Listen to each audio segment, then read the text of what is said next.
Well, good afternoon, everyone, and welcome to today's webinar for NAA's Diversity and Inclusion Awareness Week entitled, quote, DE&I as a Forethought, Practical Insights and Strategies for Leaders. My name is James Campbell, and I'm the Senior Manager of Industry Relations with NAA. I want to welcome all our members in attendance. Thank you for joining us for this very important topic. Before we get started, I want to go over a few housekeeping points. First, this webinar is being recorded and will be posted to our website and YouTube channel next week. You may then share this webinar with those colleagues and friends who are unable to attend at present. Next, we have allotted time at the end of today's presentation for live questions and answers. You may type your questions into the Q&A or chat boxes at the bottom of your screen, and then we will share them with our presenter. Next slide, please. Now, I am very pleased to introduce our host, Ariana K. Royster. Ariana is Executive Vice President at Borger Management Incorporated, where she has worked for more than 30 years. She is a certified property manager and holds a Bachelor of Science degree from Virginia Commonwealth University School of Business. Ariana has also been a board member of NAA and presently serves on NAA's Diversity and Inclusion Committee, the sponsor of this webinar. Ariana, next slide, please. Thank you, James. I am delighted to introduce our featured speaker, Nadine Anderson. As Chief Diversity, Equity, and Inclusion Officer at Cushman & Wakefield, Nadine drives global commitment to DE&I, including creating an environment that offers equitable and fair growth opportunities for all its employees, while also ensuring the firm brings diversity throughout and its expertise to its clients. Nadine takes a holistic approach to DE&I with a focus on workforce, workplace, and marketplace, especially in the areas of recruiting, talent development, and supplier diversity. She brings more than 20 years of experience in financial services, management consulting, sales and trading, and diversity and inclusion, of course. Prior to joining Cushman & Wakefield, she was America's head of diversity and inclusion at Goldman Sachs. You guys are in for a real treat today. Nadine, take it away. Ariana, thank you so much. Hello, everyone. I am delighted to be here with you today. And delighted to be addressing you on my favorite topic, diversity, equity, and inclusion, and to participate in the NAA Diversity and Inclusion Week, Awareness Week. So why don't we go ahead and jump right in? So I have a lot to share with you today, and I want to make sure I get through that. I also want to make sure that you all are prepared to ask questions, because I certainly want to hear from you. So let's go ahead and jump right in. First, I want to just share with you a bit about this amazing company I work for, Cushman & Wakefield. I'm sure all of you are quite familiar with the Cushman & Wakefield brand. We are a top commercial real estate services company, over 50,000 employees. We're located in over 60 countries, 400 offices, and we are recognized and have been recognized for our efforts as it relates to diversity, equity, and inclusion. Most recently, in 2020, by Forbes as the best place to work for women. We have as well other accolades for diversity, equity, and inclusion. Moving on to just sharing a little bit more about myself, probably a bit too much, as it probably ages me, but I am the first Chief Diversity, Equity, and Inclusion Officer at Cushman & Wakefield. I've been in the business world for over 30 years, diversity, equity, and inclusion for some time, for over 12 years. And I have a son. I'm a mother of one. My son just started high school, doing very well. Super excited about that. I immigrated to the US from Jamaica, West Indies, and I currently reside in New Jersey. A bit more about that later. And I like to share a fun fact when I have conversations like this, a fun fact about myself. And the fun fact I'm sharing today is that I played basketball at university and was inducted into the Basketball Hall of Fame. So a bit more about that a little bit later as well. So that's a bit about me. Moving on, diversity, equity, and inclusion as a forethought, practical insights and strategies for leaders. I am going to spend a bit of time talking about the advantage of diversity, equity, and inclusion. We'll align on some definitions and foundational elements, and we'll spend the last bit of time we have together to really dig into what do I mean when I say diversity, equity, and inclusion as a forethought. So let's start off with this quote. This is actually a quote that I tend to use quite often as a reminder that inclusion and equitable spaces, or I should say inclusive and equitable spaces, don't just happen. With intention, we create them. I'm going to say that again. Inclusive and equitable spaces don't just happen. With intention, we create them. So let's talk about DEI as an advantage. So the diversity, equity, inclusion, equity, and inclusion has been in the corporate arena, has been a focus in the corporate arena for over 40 years. And over the last year, we cannot deny how much of a conversation there has been around this topic. I would say a year to 2 years. So we have the global pandemic, that is COVID-19, that we've all been in the midst of and dealing with. And it really emerged that the impacts of COVID-19 had disparate effects on Black and Hispanic communities here in the US, women globally, people with disabilities globally, and so on. And so, so when you think about the disparate impact of COVID-19 and the impact on communities that tend to be historically underrepresented in our organization, you know why DEI has really emerged.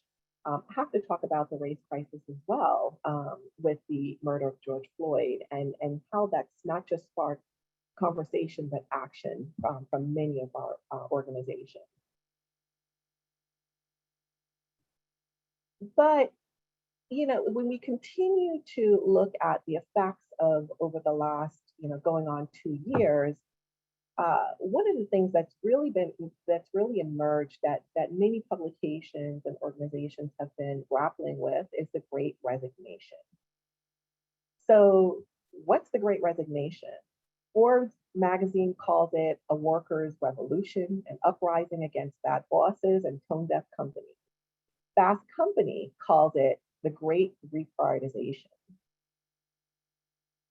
So the impacts of the race crisis, the impacts of COVID-19 and the global pandemic, employees cite burnout as a key reason for resigning from their organizations.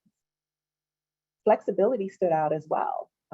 Employees, we've all actually had the opportunity to see that we can be productive working remotely.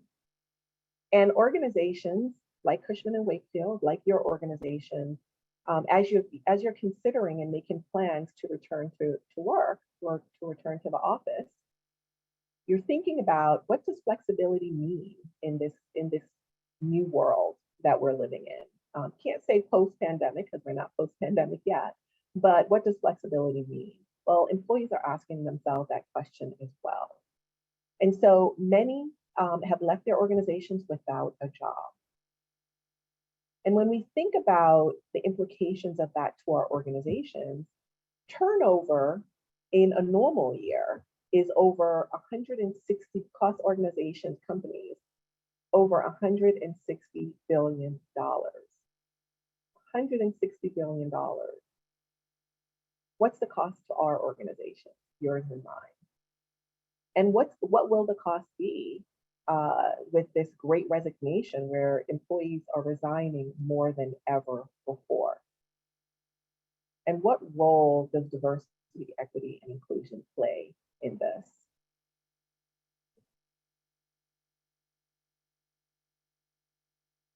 So we know through research, through experiences probably in our own organization, that employees are very much focused on how they're treated. Do they feel respected? Do they feel valued? DEI is really one of the key reasons why employees make different decisions about where they're employed, make decisions about whether they're going to stay with their organizations or go somewhere else. And so when we invest in diversity, equity, and inclusion, we're able to, there's a 22% impact on turnover, 22% less turnover when we're focused on diversity, equity, and inclusion, and our employees recognize that focus. Leaders must also focus on candidates. So not just the current employees, but also on candidates that we're looking to recruit to our organization. So Glassdoor keeps track and has done much research around what prospective employees are looking for in the companies that they choose to work for. And job seekers in 2021 is changing. And the impact and the implications of diversity, equity, and inclusion in that is that prospective employees are considering DEI more in their decision for the company that they work for. And so 75% of job seekers find that diversity, equity, and inclusion is an important factor when considering companies and considering offers. So let's talk a bit about the foundation. Let's align on some concepts around diversity, equity, and inclusion. And I'm going to start off by just sharing a bit about my story. So I was born in Jamaica, West Indies, as I previously shared. I moved to the US when I was 8 years old. It was a complete culture shock for me, as you can imagine. And the food, the people, the language, the culture itself was all foreign to me. And I felt out of place oftentimes. But I discovered basketball. And playing basketball enabled me to soar. I found my tribe in my teammates. And it helped me to build my confidence and helped me to embrace who I was as an immigrant and as a Black woman. And so what has that experience taught me? What did I learn from that experience, or what did I get out of that experience? As a basketball player on a team of people that I connected with, where I felt included and valued, I felt seen, I felt valued, I had a voice more than I experienced before. And I had a sense of belonging, I experienced a sense of belonging. And so what I learned during that period of time, looking back, is that diversity is much more than what meets the eye. We are more than our identities, yet our identities is the foundation of who we are. So let's align on what we mean when we're talking about diversity, equity, and inclusion. So diversity is a mix. It's the presence of difference in identities, whether visible or invisible. And as leaders, it's important for us to really be active in our organizations when it comes to driving diversity, equity, and inclusion. So I've highlighted a couple of things here that you can do. And I'm sure you have your ideas and actions that you're taking already in your organization. But you know, one of the key actions is when you're recruiting for talent, expect, require, you know, a diverse slate of candidates. You're not going to increase the diversity on your team if you don't expect a diverse slate of candidates when you're recruiting, if you don't require it, if you don't have it. The other thing that I would say is mentorship. Mentorship, as you all know, is extremely important in the development and progression of careers. And much research out there really highlights the fact that historically underrepresented employees in your organization, the women in your organization, the Black and Hispanic talent, those with a disability or LGBTQ plus colleagues are less likely to get mentored than our white colleagues. And there's lots of research out there to show it. So let's be intentional about ensuring that you're mentoring someone who's different from yourself. Equity and equality. This is a concept that I get asked a question about all pretty often, actually. So what's the difference between equity and equality? I really like this graphic because I think it really captures the difference pretty effectively. So quality, in this graphic means you get a bite, I get a bite, we all get a bite. But as you can see in this picture, having the same bite will likely not lead to the same outcome because we don't always start at the same place. Equity, however, is if you eliminate the physical barriers and enable access and opportunity for everyone, regardless what that means. So you're considering the individual here. You're better positioned to move for everyone to move forward, right? So equity and equality. Definition that we use here at Cushman & Wakefield for equity: access and opportunity and advancement for all while identifying and eliminating the systemic barriers that exist. So what can you do in your organizations to really ensure that you are making headway, that you are doing your part? You can educate yourself on DEI. This is a theme that you're going to continue to hear as I talk today. It's very important that you all, regardless of what education your organization is offering, it's important that you are curious to learn more about DEI and you take steps to do so. Lots of books and podcasts and information on the internet out there. So take steps to learn. Transparent job offerings or job openings, promotions, and reward processes is also really, really important. It's important to ensure that employees know what jobs are out there, that you canvass the talent that's outside your organizations to ensure that you're identifying the best talent for the roles. I've heard over and over again that individuals are hired into roles and our colleagues didn't even know that those jobs are open. So there's huge opportunities there, I'm sure, in many of our organizations. So inclusion happens by design. We have to be intentional about it. And so this example actually is over the course of the pandemic, one of the things that really emerged is closed caption for meetings. And so just wanted to highlight this here is that this is one example of greater inclusion resulting from the pandemic. And I'm sure you have your own examples. How do we define inclusion at Cushman & Wakefield? Everyone, every employee feels empowered, they feel safe, they feel respected and valued. So how we create a safe, engaging environment through our behaviors, our mindsets, attitudes, and actions is what really enables or determines whether we have an inclusive work environment or not.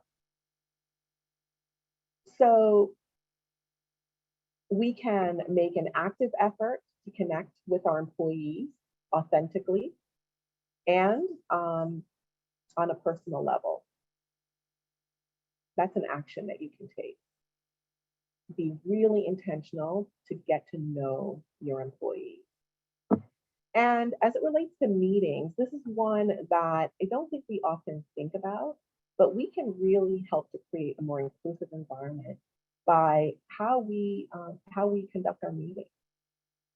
So creating a plan for our meetings beforehand and sending it out to participants is one way. This will ensure that we give everyone more time to think about the ideas and suggestions that they might have for the meetings. And this is something that's really useful, especially for our colleagues that are more introverted or socially anxious employees. So this is something to consider. It's fairly easy to do, and it will make immediate impact in your organization and with your team.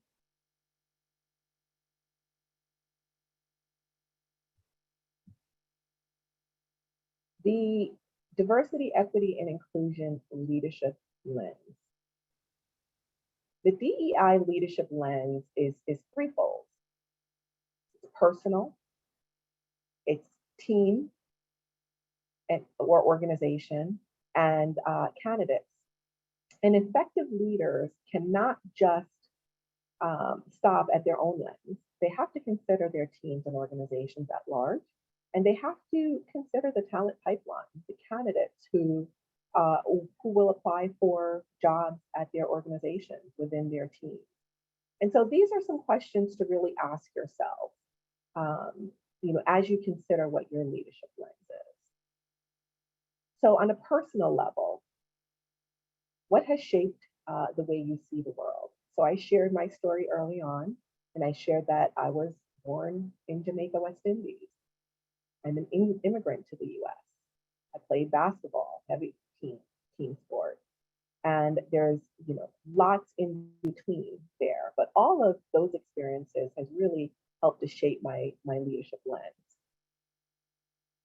For your team and organization, I mentioned we've been in the midst of a global pandemic. So how have you really supported and connected with your employees? Is this something that you've addressed head on? Are you still checking in with your employees? This is a really important piece of the leadership lens, how you really support your team members and the broader organization. And from a candidate perspective, it's really important that you consider the experience that you want your candidates to have as they're going through the process to join your company. So these are some considerations for you to have as you really think about and define what your leadership lens is. So just a question for you, and I encourage you to provide your thoughts in the chat. What has shaped the way you see the world? So if you can just provide responses in the chat.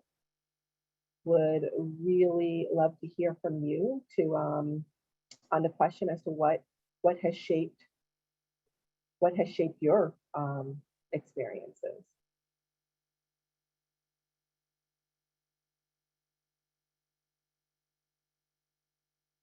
I am going to see what's coming through. Your childhood, absolutely. Anything specifically in your childhood? Your family, friends, the environment you grew in, absolutely. Having great mentors outside of work, super important. Thank you. Thank you. Okay, so let's move on. Just some thoughts on how you broaden your lens, your leadership lens. And so there's three suggestions that I have for you. Get proximate to those who have a different lived experience than yourself, different identity or culture than yourself. So really step outside of your comfort zone. Meet your colleagues. Expose yourself to experiences that are different than what you're used to, that are new to you. That will help you to expand your leadership lens. Diversify your teams to bring varied experiences, thoughts, and ideas to the table. And diversifying is not enough if the team doesn't feel empowered. So You want your team to feel empowered to bring forth ideas, to disagree if they disagree, and to speak up openly and candidly without fearing any repercussions for that. And so you want to ensure that you're creating an environment that enables that. And if you get proximate, expand, expand your network, expand your experiences, if you diversify your teams and empower your employees, your leadership lens will expand. And the impact that you have on your team and on your organization as a whole will increase significantly. So diversity, equity, and inclusion as a forethought. So what do I mean by this? When DEI is a forethought, you foster more psychologically safe teams. And when teams are more psychologically safe, productivity, collaboration, innovation, and belonging are amplified. So let's dig into this further. So there are 5 essential steps for consciously inclusive leaders. So to ensure that diversity, equity, and inclusion is a forethought, ensure that you're intentional about it, you want to be consciously inclusive. You want to recognize, connect, listen, learn, and take action. So let's dig into what I mean by recognize. You want to be alert and to seek to understand your team members. So this goes back to the lived experience and really ensuring that you're connecting with your employees. So each team member comes with a different lived experience or lived experiences, identities, and career aspirations.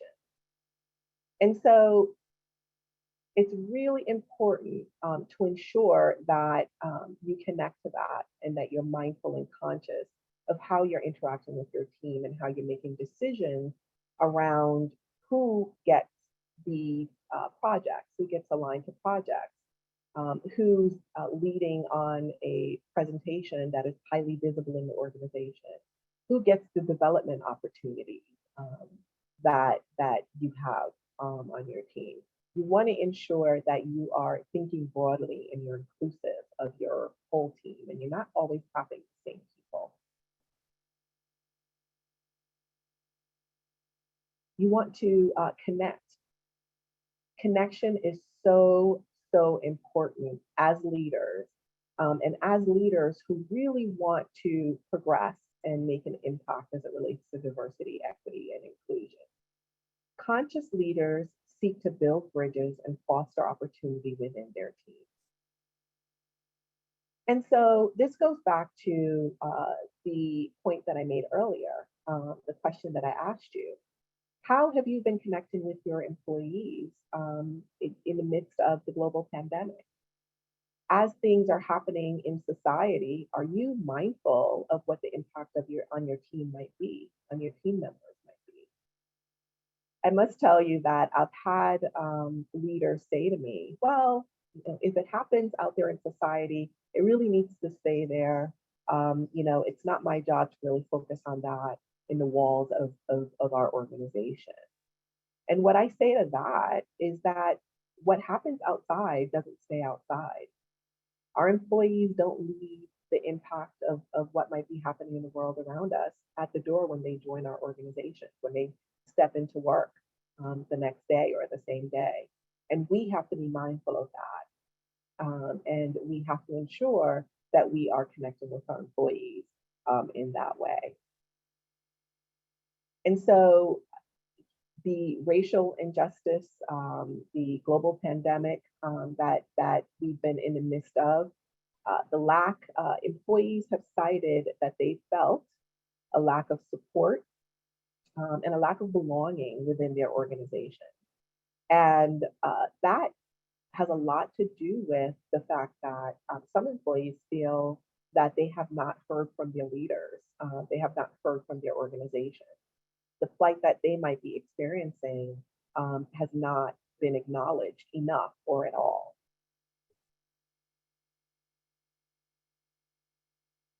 listening.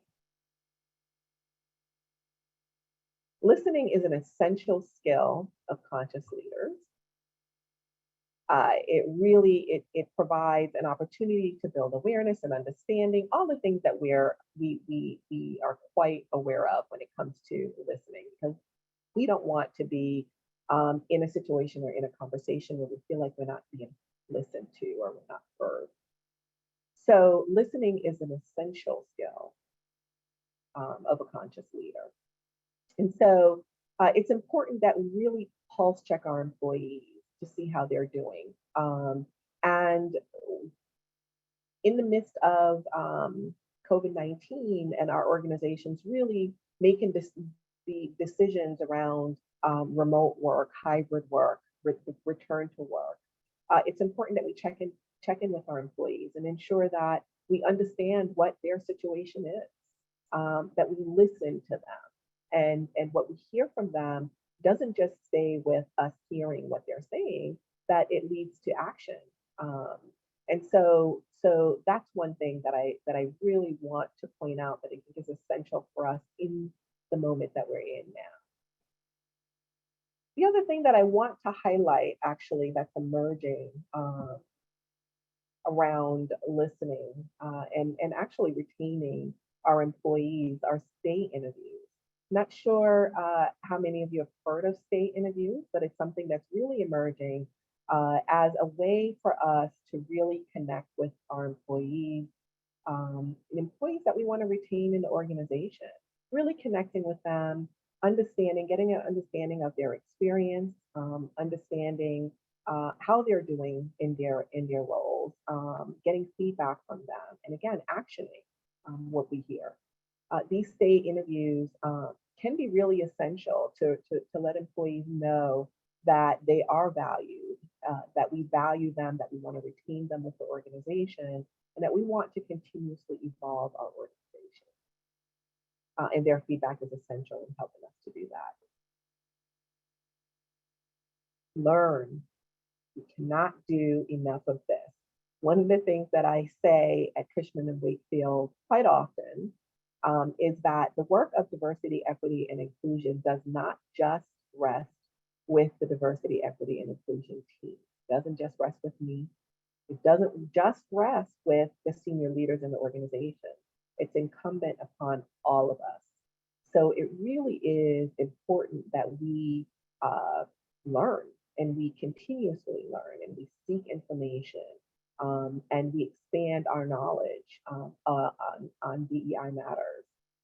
And so it really acknowledges the fact that diversity, equity, and inclusion is not a one and done. It's a journey, and the journey is continuous.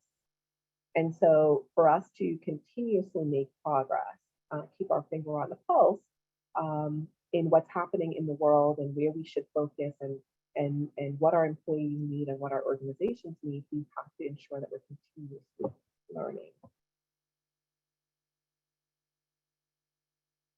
And take action. Taking action piece is, throughout the conversation in the presentation that I'm sharing with you today, action is really, I hope it stood out to you that the action piece of it is really necessary for us to drive greater diversity, equity, and inclusion in our organization, for us to do our part.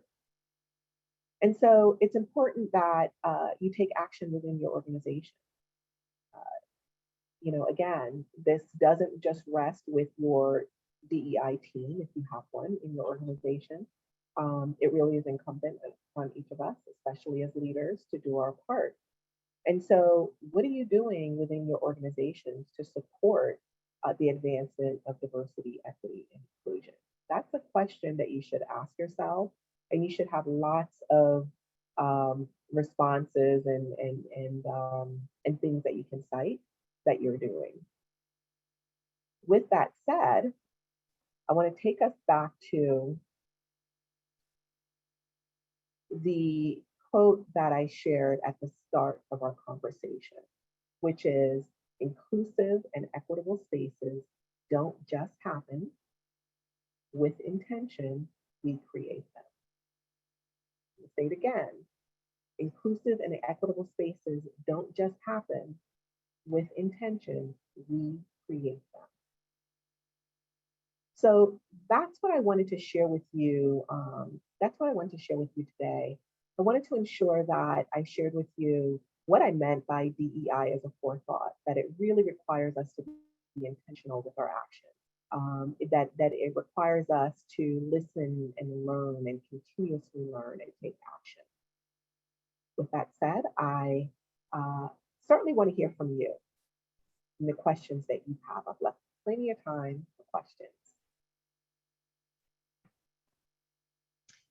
Thank you, Nadine. That was great. While we're waiting for questions to come in, I actually have a couple myself, so I'll start and then we can go to our Q&A or our chat.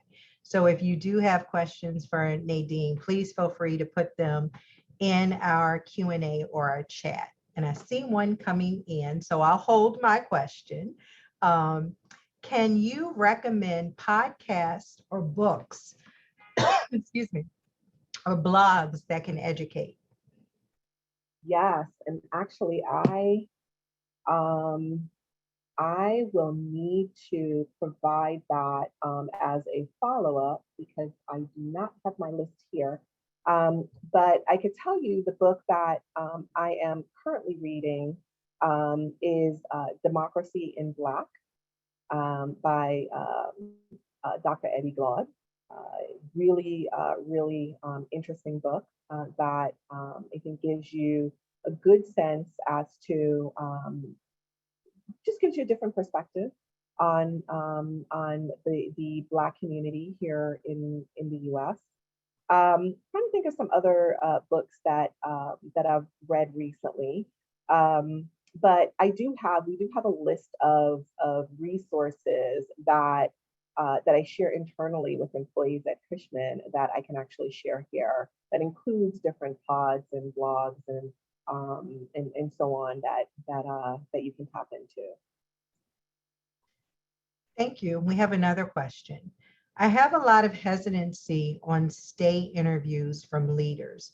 What would you suggest to overcome those? Yeah, so it's interesting. With the state interviews, I think actually a follow-up question that I would ask is, what is the reason for the hesitancy? I think that has a lot. Knowing that will feed into the response that I would have. But in general, what I would say is that state interviews is emerging. I think you want to be thoughtful about the information or the questions you want to ask in a state interview. You want to ensure that you're really planful about what it is that you're looking to get out of the conversation, the leaders that are having the conversation. I would also say that if you are going to implement state interviews in your organization, you should have a plan and guidelines around it. You should have specific questions that you want the leaders to ask, and the leaders should really be trained on having those conversations as well. That will help them to get comfortable with having the conversations and being able to respond to the questions that they get from employees. That would be the suggestion that I make. Good suggestion. I also see in the chat that Laura stated that they use a survey rather than an interview. And it seems that the employee feels more comfortable filling out a survey rather than having the conversation.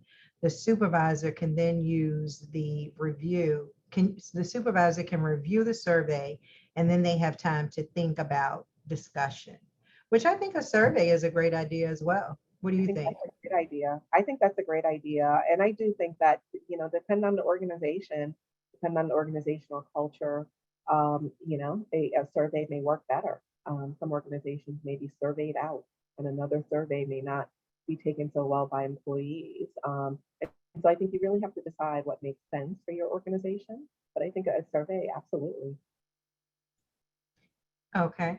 I had a question. You stated you should require a diverse slate of candidates. where would you recommend that those candidates are recruited? Yeah, so it really does depend. It depends on the level of the organization that you're talking about. So you're talking about entry level candidates, and you're going on campuses.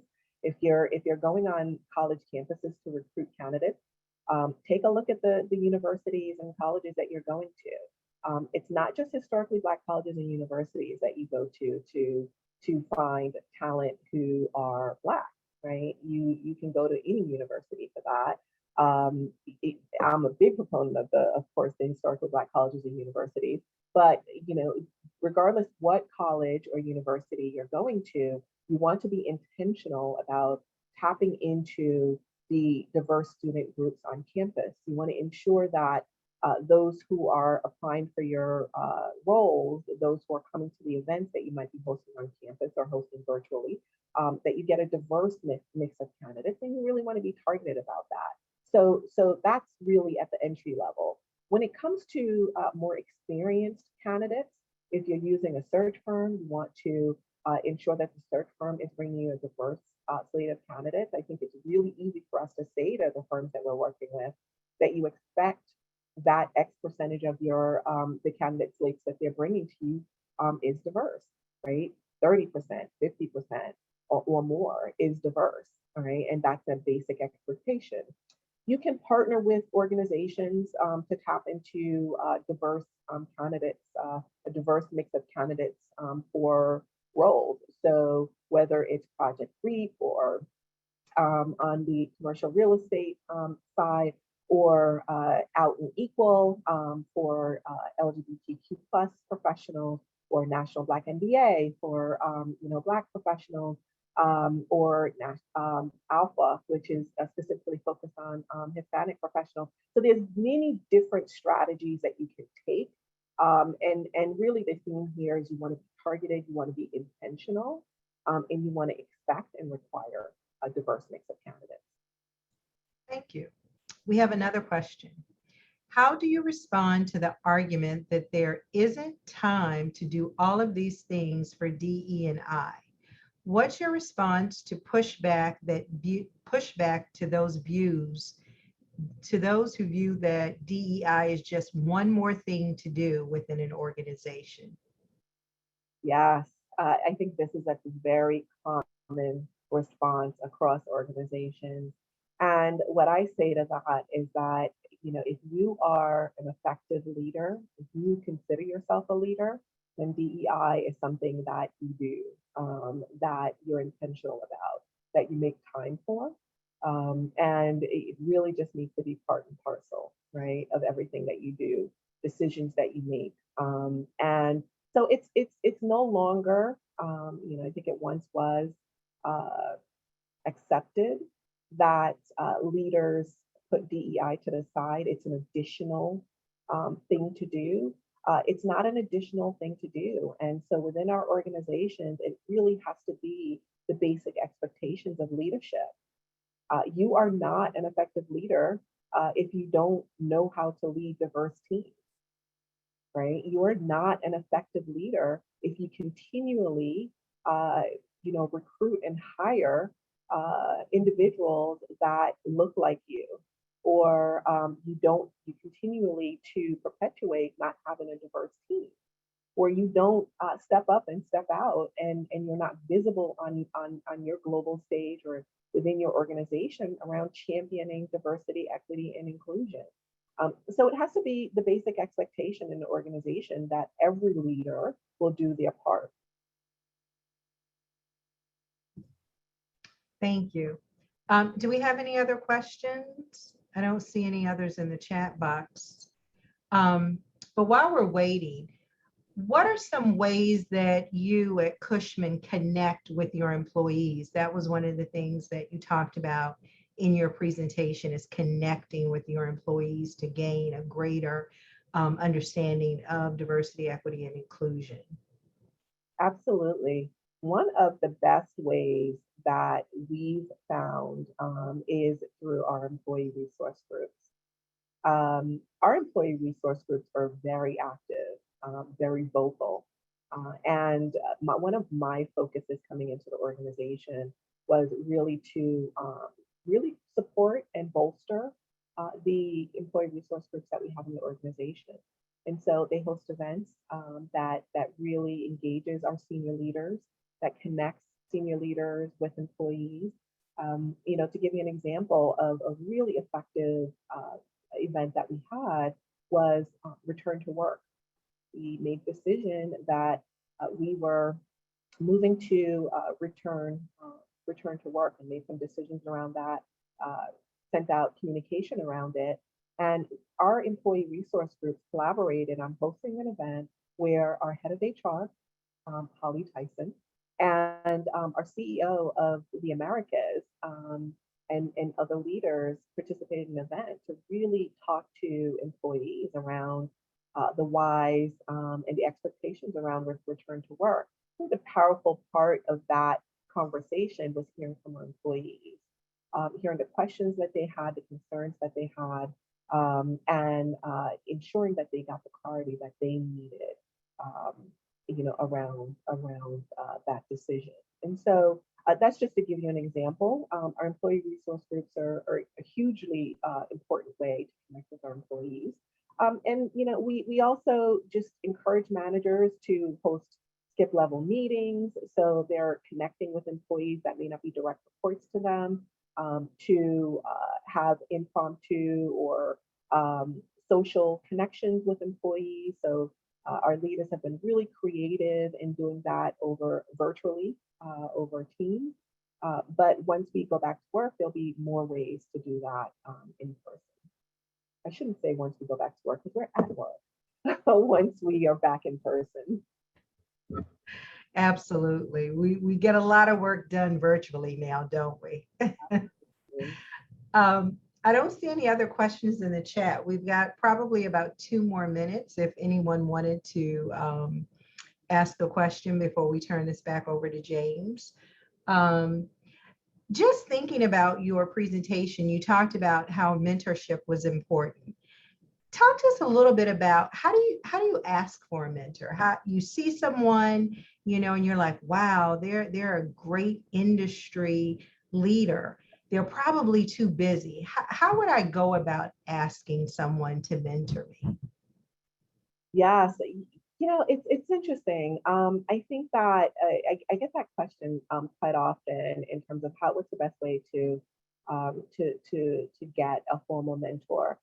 What I would say is that you just ask, and you really have to be thoughtful about whether it makes sense for the particular person that you might have in mind to have a direct ask, or whether the mentorship from afar is something that is working for you, right? Depending on how the proximity that you have to the person. I would say that there are instances where you just ask. I've had employees request a meeting with me that I've never met before. Pretty junior request a meeting with me. I meet with them, and I've been asked, and I've accepted on numerous occasions. I would also say that it's important for employees to consider mentorship in a number of different ways. There's the mentorship that you'll get from very senior, from someone who's more senior, more experienced than yourself. But really good mentorship also comes from your peers. Someone who might be doing something that is that you're interested in learning more about can be a good mentor for you. And so really diversify the way that you're thinking about mentorship. But I would say that if you're looking for a mentor, you want to be courageous, ask the question, but I would just add on to that again, that as you consider who you want to ask for mentorship, you want to make sure that you're really thoughtful about what makes sense, and how you're going to sort of reciprocate in that relationship. Great suggestions. Thank you. Well, Nadine, this has been a wealth of information. I thank you for your time. I've learned lots. I've taken notes. And so thank you again for providing this information to us. And at this point, I am going to turn the segment back over to James. Thank you.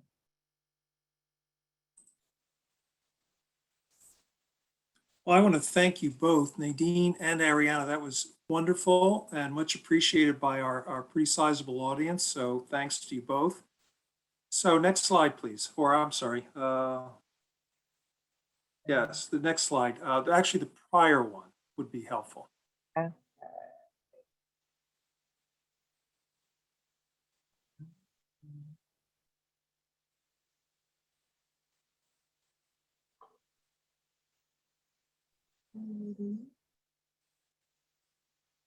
Should say, what's next? Well, you know what I can do? Perhaps Nadine, don't worry. I'll just talk through it. What's next for DE&I Awareness Week is there'll be another webinar tomorrow afternoon at 2 o'clock Eastern, which will be really terrific. The title is How NAA Members Are Taking Action to Create Inclusive Workplaces. This will be a free-ranging discussion with 5 top professionals in our industry. Again, it'll be held from 2 to 3 Eastern. Audience participation will be welcome, so make sure to join us for this really exciting topic and presentation. You're also welcome to visit our webpage, which is naahq.org/DI Week. There you'll find a series of challenges and actions where you can share your own DE&I experiences in the workplace. So again, I wish to thank everybody for participating. Thank you, of course, to Nadine and Ariana.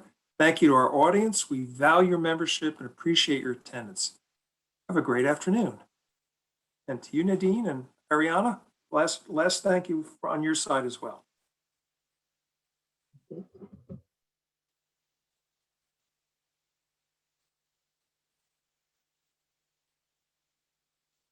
All right, terrific one and all. Have a great afternoon. Enjoy.